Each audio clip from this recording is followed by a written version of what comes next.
Before today's emotional story begins, don't forget to like this video, subscribe to the channel, and turn on notifications for more unforgettable love stories filled with mystery, heartbreak, and second chances. Now, let's begin. The day my divorce became official, I didn't cry. I simply packed the last box, locked the front door, and accepted that 11 years of marriage had ended with a signature. That night someone knocked. It was my quiet neighbor, Ethan. We had lived across the street for nearly 5 years, but we'd barely exchanged more than a few polite greetings. He looked unusually nervous. "I've been waiting years to tell you this," he whispered.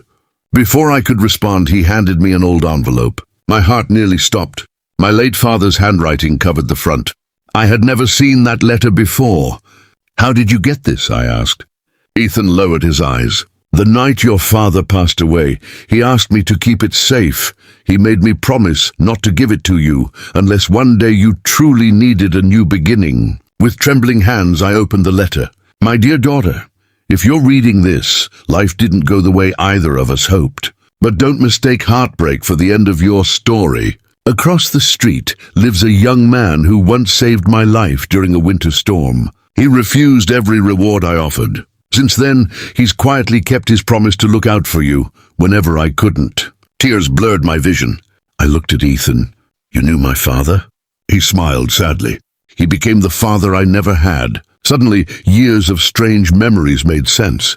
The driveway that was always mysteriously cleared after heavy snow. The groceries that appeared at my door when my husband lost his job. The anonymous repairs after storms. I had spent years thanking luck, never realizing someone had been quietly keeping a promise. "But why didn't you ever tell me?" I whispered. "Because you were married," Ethan replied. "Your father asked me to protect your happiness, not interfere with it." For the first time since my divorce, I cried. Not because I'd lost someone, but because I had finally discovered someone who had cared without asking for anything in return. Weeks turned into months. We started sharing morning coffee.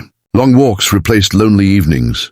There were no grand speeches, no dramatic promises, just two people learning that real love isn't always loud. Sometimes it's the quiet person next door who spends years protecting your heart without expecting to be noticed. 1 year later, Ethan knocked on my door again. This time, he wasn't carrying a letter. He was holding a small ring. Smiling through tears, I opened the door before he could even ask. Sometimes the greatest love story doesn't begin with fireworks. Sometimes it begins with a single knock on the door after you think your life is over. If this story touched your heart, don't forget to like, subscribe, and share it with someone who believes second chances can arrive when we least expect them.